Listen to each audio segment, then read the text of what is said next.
to connect a region of over 600 mill bridges between our lands.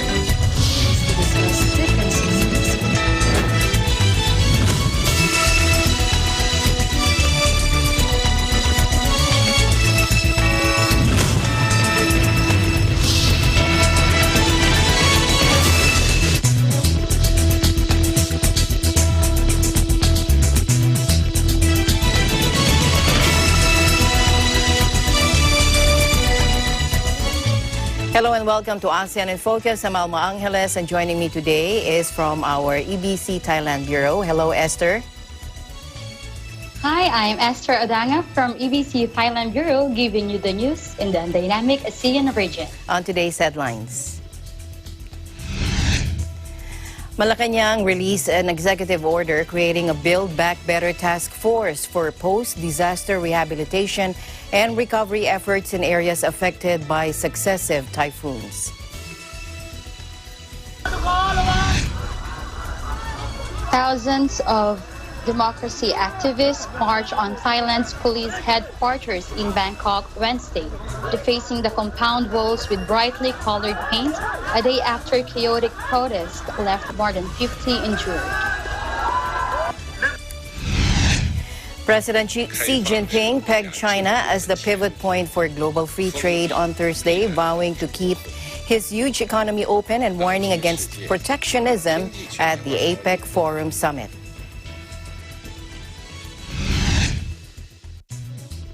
The Asia-Pacific Economic Cooperation, or APEC, has welcomed the new development in the region as 15 of its 21 member economies concluded the Regional Comprehensive Economic Partnership, or RCEP.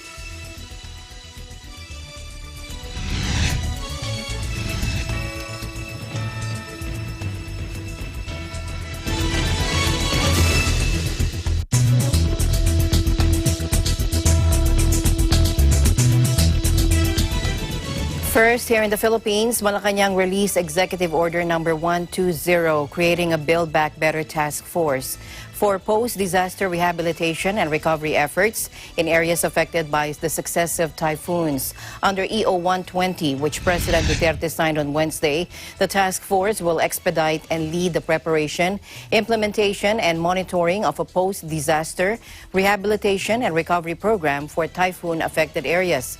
It will also be in charge of ensuring availability and adequacy of key lifelines such as basic needs, medical services, electricity, water, telecommunication, and transportation that can be mobilized immediately after the typhoon. Environment Secretary Roy Simatu will be the chair of the task force, while Public Works Secretary Mark Villar will be co-chair. Funding of the program will be sourced from existing appropriations of the member agencies of the task force, the National Disaster Risk Reduction and Management Fund, and other funding sources.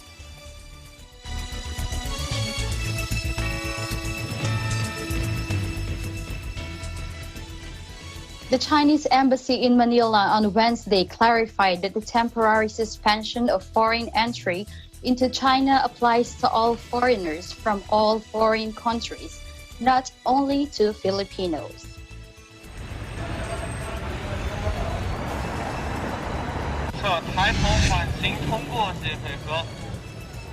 Taken note of some media reports on the recent notice by Embassy on temporary suspension of foreigners' entry into China, we would like to clarify that temporary suspension is a universal measure on foreign nationals in all foreign countries, not specifically on Filipinos or on the Philippines, it said in a statement. It noted that the move was in response to the current worsening situation of the coronavirus disease or COVID-19 pandemic, as China faces risk of imported cases. IT said the measure is reasonable and legitimate move consistent with international customary practices. The embassy, meanwhile, said entry by holders of diplomatic, service courtesy, or holders of C visas will not be affected by the travel restriction. It added that foreigners who need to visit China from emergency needs may still apply for visas at the Chinese embassy or consulates.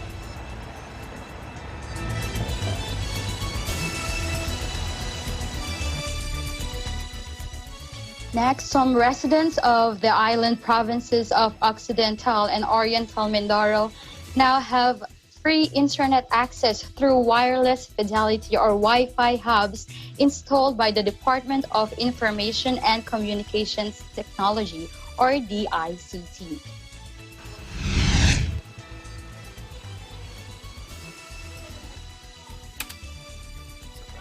In a statement on Thursday, the DICT said it has completed setting up 80 free Wi-Fi hubs in 20 locations in 2 provinces.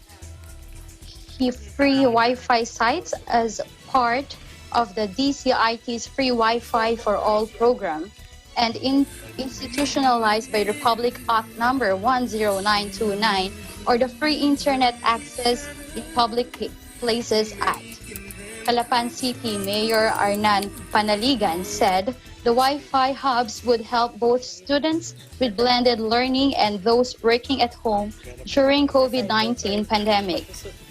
Congressman Alfonso Omali Jr., Occidental Mindoro 2nd District Representative, also highlighted its importance to those unable to afford home broadband or mobile data, noting the importance of internet connectivity in modern society. The department also provided free internet access at the Relief Operations Center of Cagayan at the Capitol compound in Tuguegarao City.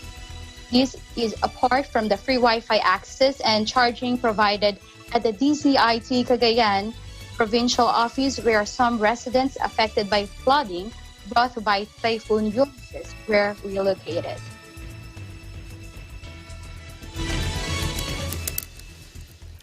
To Thailand now, thousands of democracy activists marched on Thailand's police headquarters in Bangkok on Wednesday, defacing the compound walls with brightly colored paint a day after chaotic protests left more than 50 injured. The kingdom has been rocked by months of protests demanding constitutional reform, the removal of Prime Minister Prayut Chan-o-cha, and even changes to the untouchable monarchy. Protesters, numbering some 20,000, according to an AFP estimate, packed a major intersection in the heart of Bangkok shopping and commercial district after their leaders vowed to step up the movement. After daubing anti-royal slogans on walls and the road, they marched on the heavily defended National Police headquarters. They were led by a clown and a parade of giant inflatable rubber ducks. They were accompanied by a Buddhist monk as well, giving the three-fingered salute borrowed from the Hunger Games movies that has become the emblematic of the youth-led protest movement.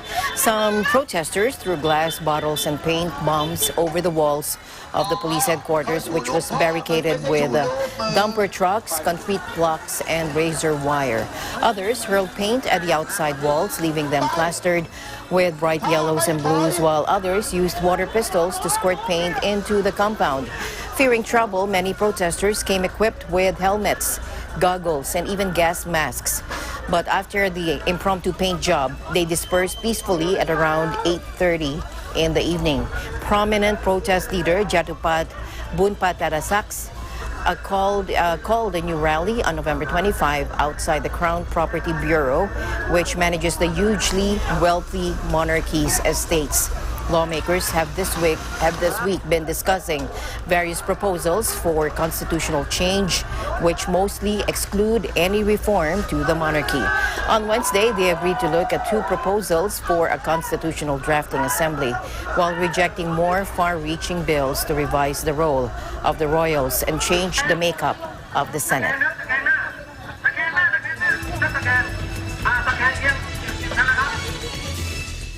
Budget and Management Secretary Wendell Avisado has assured local government executives that there is adequate budget for the immediate needs of the areas affected by recent typhoons.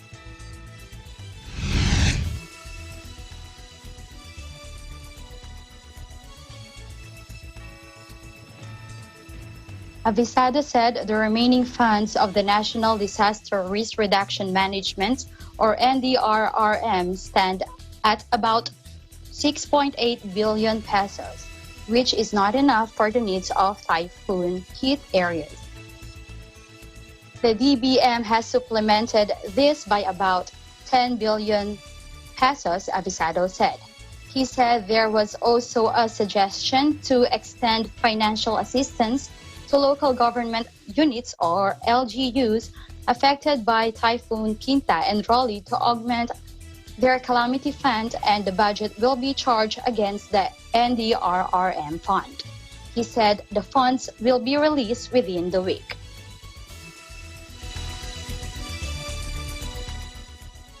In Vietnam, the United Nations International Children Emergency Fund, or UNICEF, has mobilized 61 billion Vietnamese dong, or more than $2.5 million, for 6 flood-hit localities in central Vietnam.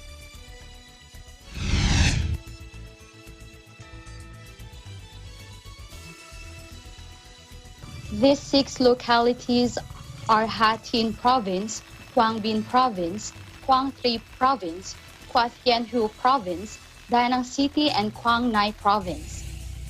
According to the UNICEF's report, since early October, parts of the central Vietnam have received unprecedented rains that combine 3 powerful tropical storms, Dinh Pha, Nangka, and Molave, have caused flooding and devastation, killing at least 174 people and displacing thousands of people.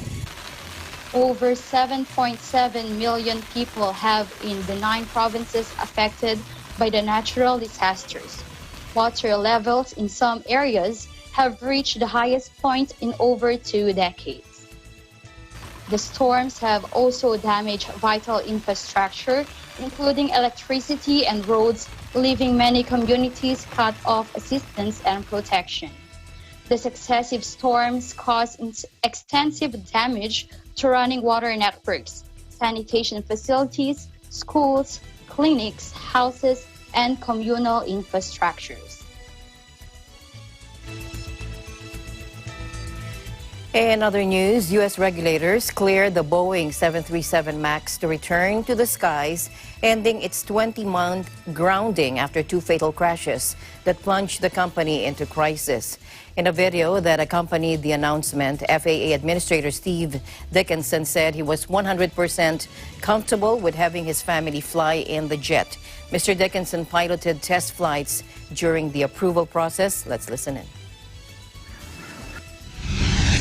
Today, we took the final steps to enable the Boeing 737 MAX to safely return to commercial service.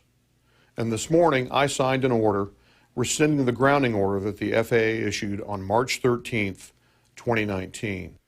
We were never driven by a timeline, but rather followed a methodical and deliberate safety process, a process that ultimately took 20 months to complete. Now, during this time, FAA employees diligently worked on the fixes that were necessary to address the known safety issues that played a role in the tragic loss of 346 lives aboard Lion Air Flight 610 and Ethiopian Airlines Flight 302. Now, based on all the activities that we've undertaken during the past 20 months and my personal experience flying the aircraft, I can tell you now that I am 100% comfortable with my family flying on it. Now, this doesn't mean that the MAX will immediately take to the skies. We will still have to approve the 737 MAX pilot training program for every U.S. airline operating the MAX. The plane was grounded after 2 crashes that killed a total of 346 people in 2018 and 2019. Both Boeing and the FAA have come under fire in the wake of the crisis, with critics saying Boeing sacrificed safety for profit and that the FAA was too deferential to the private giant. A principal cause of the 2 crashes was identified as a faulty flight handling system that was supposed to keep the plane from stalling as it ascended, but instead forced the nose of the plane downward. The FAA required Boeing to upgrade this system to address the flaw. Now, Boeing applauded the FAA's approval as an important milestone in the company's journey to restoring its reputation and said it would never forget the lives lost in the two tragic accidents. Boeing, which replaced its chief executive and several other top executives in the wake of the crisis, has also been slammed by a downturn in commercial plane travel due to the coronavirus pandemic. But family members who lost loved ones in the crashes blasted the decision, according to a statement from Clifford Law Offices, which is representing them in litigation.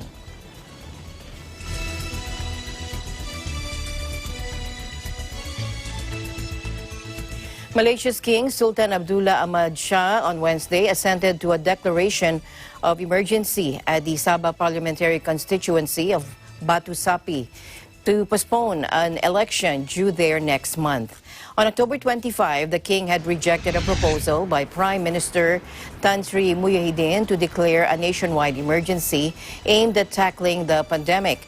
Now, critics, however, claimed that he was using it as an excuse to stay in power and that he had no longer commanded majority support in parliament. But later on Wednesday, Prime Minister Muhyiddin said in a special address on the emergency declaration that there would be no curfew or military rule enforced in the constituency of Batu Sapi and that economic and social activities could still continue subject to health protocols under the ongoing Conditional Movement Control or CMCO order for the whole of Sabah. A new date will be fixed for the election, which was to have been held on December 5.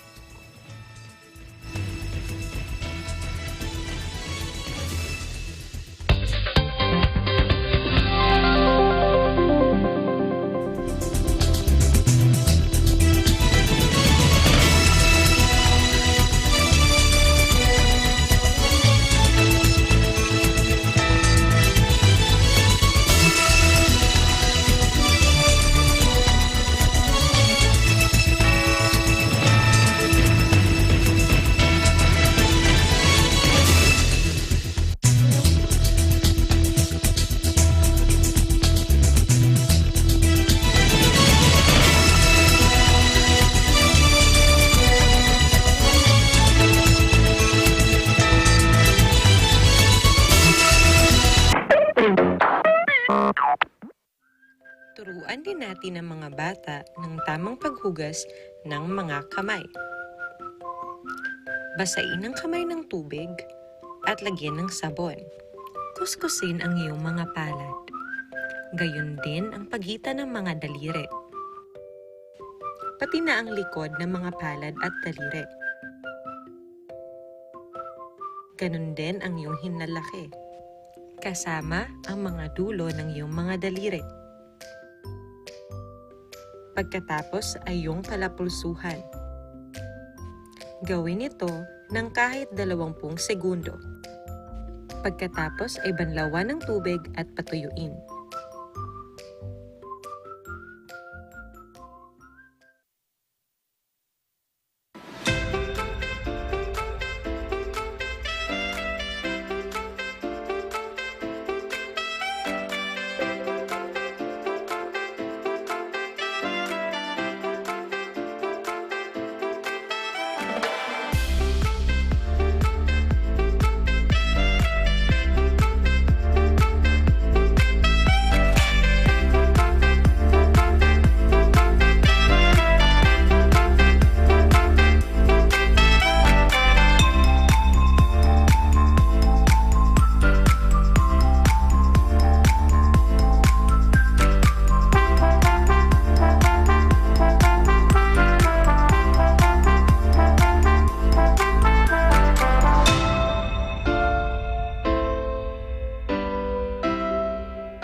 President Xi Jinping pegged China as the pivot point for global free trade on Thursday, vowing to keep his huge economy open and warning against protectionism.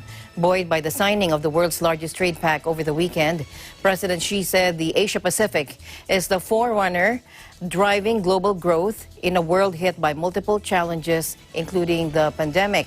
He also vowed openness to trade and refuted any possibility of the decoupling of the world's second largest economy. Take a look. 开放是国家进步的前提，封闭必然导致落后。当今世界经济全球化潮流不可逆转，任何国家都无法关起门来搞建设。我们绝不会走历史回头路，不会谋求脱钩，或是搞封闭排他的小圈子。 凡是愿同中国合作的国家、地区企业，我们都会积极开展合作。疫情终将过去，胜利必将到来。让我们携起手来，风雨同舟，守望相助，坚持开放合作，畅通内外循环，共创共享 亚太和世界更加美好的未来。 The Asia-Pacific Economic Cooperation Forum, or APEC Forum, held online this year because of the coronavirus pandemic, brings together 21 Pacific Rim countries, including the world's two biggest economies, accounting for about 60% of global GDP. President Trump, wounded by his election loss to Joe Biden, didn't take part in the summit or send a high-level delegate in his place. The APEC gathering comes a week after China and 14 other APEC or Asia-Pacific countries signed the world's largest free trade deal, the Regional Comprehensive Economic Partnership, or RCEP, which excludes the U.S., is viewed as a major coup for China and further evidence that Beijing is setting the agenda for global commerce as Washington retreats. RCEP's rival was the Trans-Pacific Partnership, or TPP, championed by former President Barack Obama. But President Trump pulled out of it, and the pact had been or has been replaced by a watered-down alternative that the United States has not joined. President Xi had no direct words for President-elect Joe Biden, whose ascension to office next year, while still clouded by President Trump's refusal to concede defeat, is seen as likely to see a more notched or nuanced extension of Washington's current China policy. Mr. Biden has been strident on China's human rights record, from the Uyghur Muslims in its Xinjiang region to Hong Kong's democracy movement. Online businesses can be the driving force of a global economic recovery, Facebook said Thursday as the digital giant gave its remarks at the virtual opening of the Asia-Pacific Economic Cooperation, or APEC, summit in Malaysia. Its Chief Operating Officer, Sheryl Sandberg, said the company had more than 200 million businesses using its free tools and noted the importance of e-commerce had to economies ravaged by COVID-19. Facebook is experiencing the first global pandemic of the digital age from a really unique vantage point. We've seen firsthand how it has accelerated a global trend that has been underway for years. People are spending more of their time online, connecting with each other, working, shopping, gaming, and more. And increasingly, businesses are moving online to reach people. For many businesses forced to close their doors during lockdowns or operate under restrictions, Facebook and Instagram have been their lifeline. From restaurants taking online orders, gyms doing virtual workouts, performers putting on live streamed shows. Small and medium-sized businesses are the heartbeat of APEC economies, accounting for 40 to 60% of GDP. We now have more than 200 million businesses using our free tools every month to create virtual storefronts and communicate with customers, and more than 10 million advertisers the vast majority of which are small and medium-sized businesses. Their stories show just how important e-commerce, powered by data-driven tools, is to recovery efforts in the region and beyond. As the digital transformation continues, these businesses can be the driving force of the economic recovery in the months and years ahead. But for that to happen, they need to be able to continue to rely on data-driven tools and continue to connect to customers and markets beyond their own borders. But we cannot take these things for granted. The future of the open internet is far from assured. A number of countries have begun to exert so-called data sovereignty and build digital walls around their citizens, or to seriously consider moves in this direction.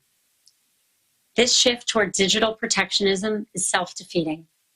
It risks fragmenting the global internet into national and regional silos and harming businesses and economic recovery across the Asia-Pacific region.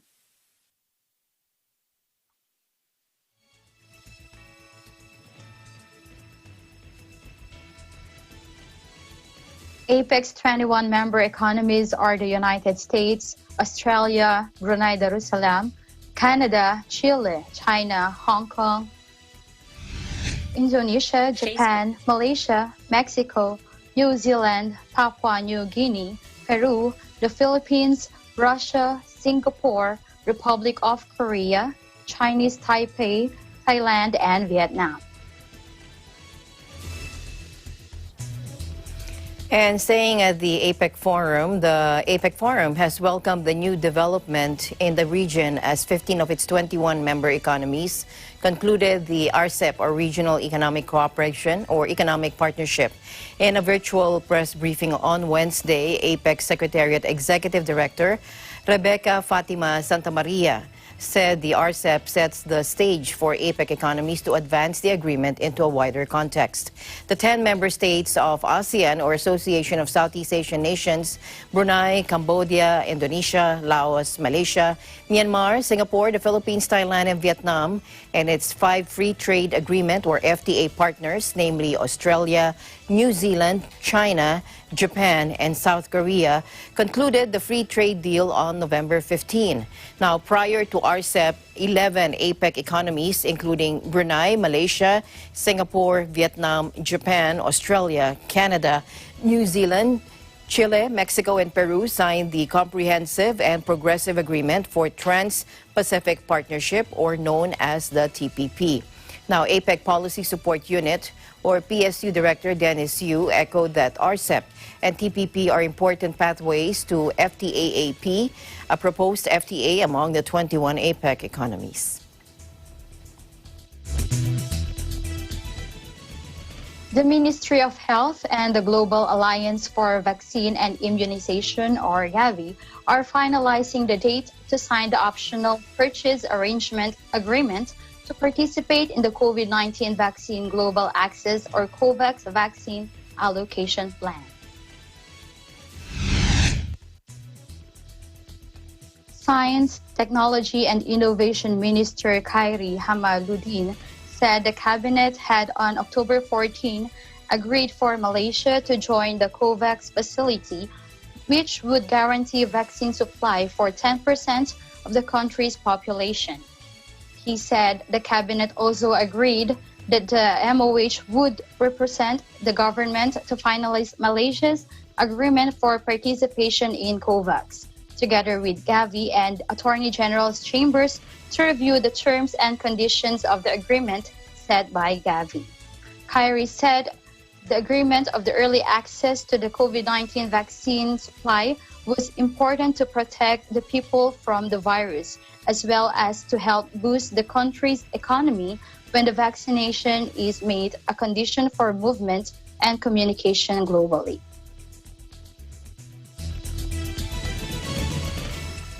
According to the National Task Force Against COVID-19 Chief Implementer and Vaccine Czar, Carlito Galvez Jr., the government is continuing to examine the proper way to get vaccines. Currently, he said our vaccine experts and the FDA have listed 17 possible sources of vaccines from different countries. President Duterte also stressed that frontliners, the poor and Filipinos from vulnerable communities will be given priority in the distribution of the vaccine. Take a look.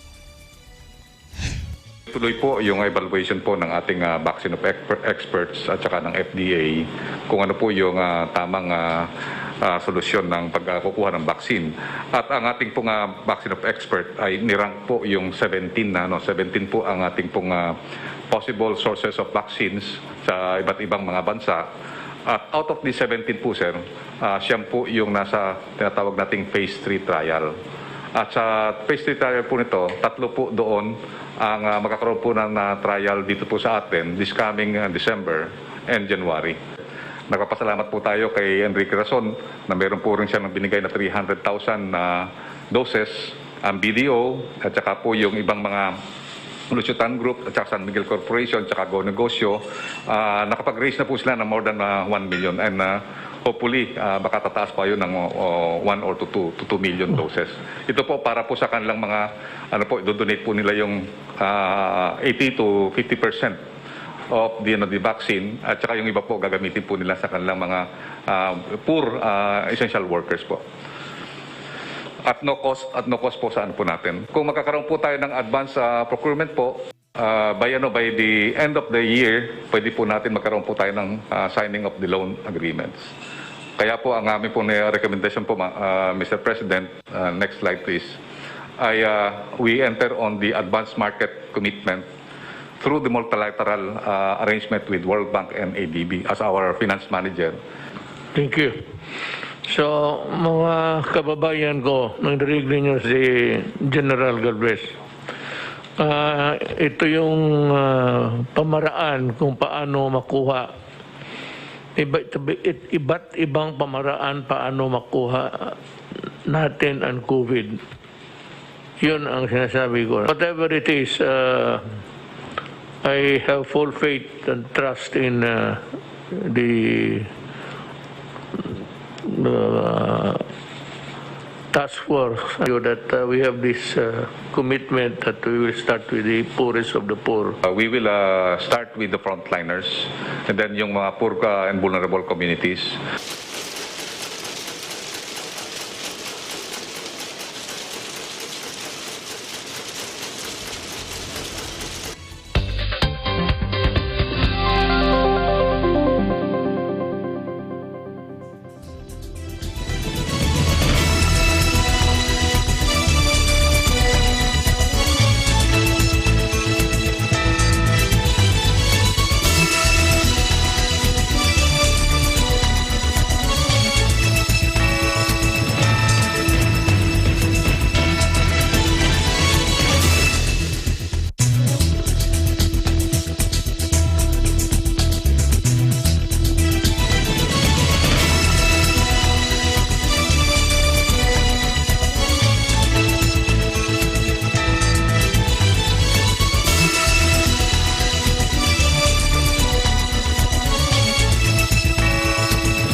says the best defense is still containment. We are in uncharted territory. Thailand volume 450. FI on to 100%. Traffic ban. Construction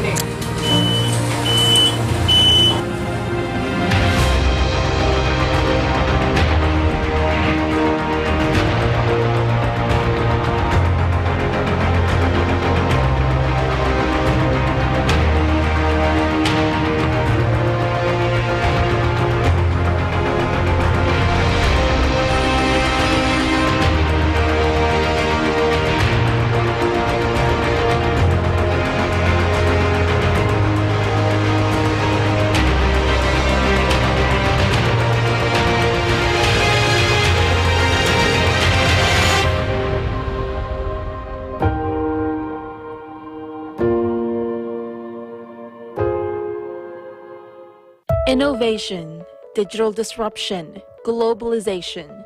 Startups, micro, small, and medium enterprises, as well as large corporations, all face interesting challenges in the market today. Peek into the world of exciting opportunities and partnerships to drive growth with the latest business news and information. We are open for business. Join the conversations to create a more vibrant environment for entrepreneurship. Catch Open for Business every Saturday from 5 to 6 p.m. Open for Business, from vision to action.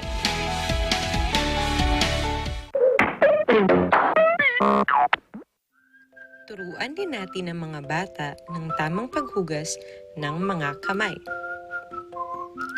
Basain ang kamay ng tubig at lagyan ng sabon. Kuskusin ang iyong mga palad. Gayon din ang pagitan ng mga daliri. Pati na ang likod ng mga palad at daliri. Ganon din ang iyong hinlalaki, kasama ang mga dulo ng iyong mga daliri. Pagkatapos ay iyong kalapulsuhan. Gawin ito ng kahit 20 segundo. Pagkatapos ay banlawan ng tubig at patuyuin.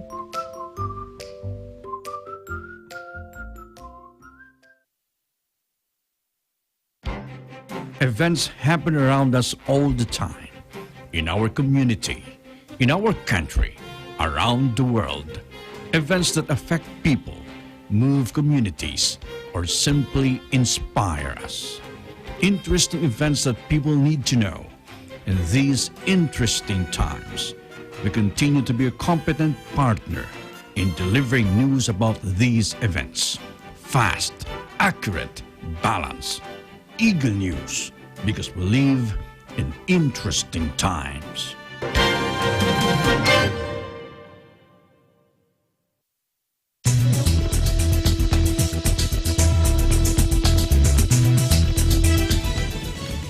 The ASEAN heads of civil service convened a virtual meeting to discuss progress and achievements of their cooperation from 2016 to this year, 2020. The meeting adopted the ASEAN Cooperation on Civil Service Matters, or ACCSM, Work Plan 2021 to 2025, which includes 39 projects and 5 priority areas, namely enhancing workforce competencies and standards in the public sectors, building institutional capacities and interagency coordination, transformative leadership, strengthening ASEAN resource centers, and public sector reform and modernization. The New Work Plan also highlighted activities that contribute to the implementation of ASEAN Comprehensive Recovery Framework, which is ASEAN's exit strategy for the COVID-19 pandemic. It'll guide the region towards a safe reopening, recovery, and long-term resiliency against future public health emergencies and pandemics. The heads of the civil service met their counterparts from the +3 countries, namely China, Japan, and the Republic of Korea, and they adopted the ACCSM +3 Work Plan 2021 to 2025, which includes 31 activities at the meeting, and they shared experiences, and they also exchanged views on measures to promote agility and resilience of civil service and high-quality public service for the people amidst the COVID-19 pandemic.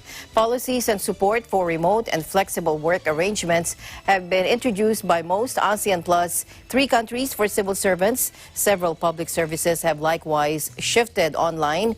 Meanwhile, occupational safety and health standards and protocols have been instituted for safe return to work. Countries are developing their economic recovery and business continuity plans. The ASEAN +3 heads of civil service underlined the importance of enhancing capabilities to respond to the pandemic and close cooperation towards post-pandemic recovery. The meeting also witnessed the handover of ACCSM chairmanship from Thailand to Vietnam for the period of 2021 to 2022.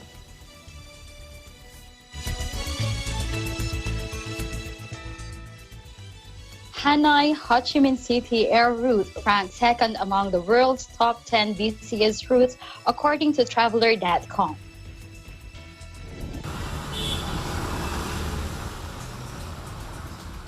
The two cities are the country's economic locomotives, and domestic airlines are operating flights with 892,800 seats. The coronavirus pandemic has hit the aviation industry like no crisis before, grounding thousands of planes and drying up travel as restrictions on movement deter people from flying. International flights have felt the impact most acutely due to the border controls and mandatory quarantine requirements. Domestic routes are starting to recover as people are generally able to move more freely within their countries. Asia is a standout, home to all 10 of the world's busiest domestic routes this month, OAG Aviation Worldwide Ltd announced. According to the Airport Council International, the annual World Airport Traffic Report 2018 listed Hanoi and Ho Chi Minh City in the top 10 fastest growing airports between 2007 and 2017. The report also predicts that Vietnam will be the fastest growing country for passengers in 2017 to 2040 timeframe.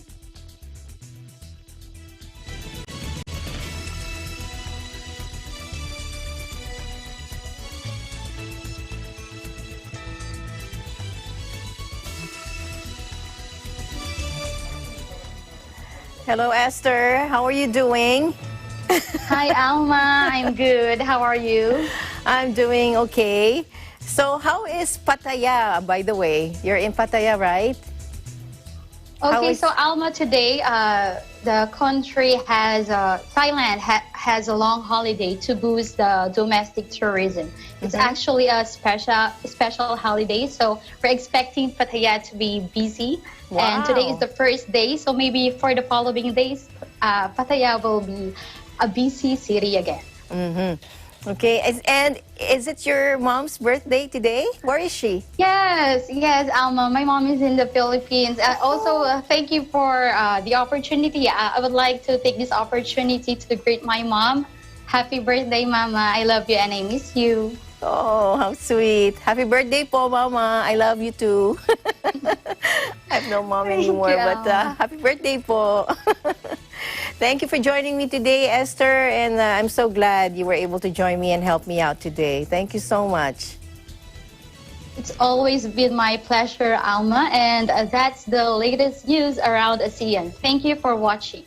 From EBC Thailand Bureau, I'm Esther Adanga, and we live in interesting times. And I'm Alma Angeles. Always, we live in interesting times.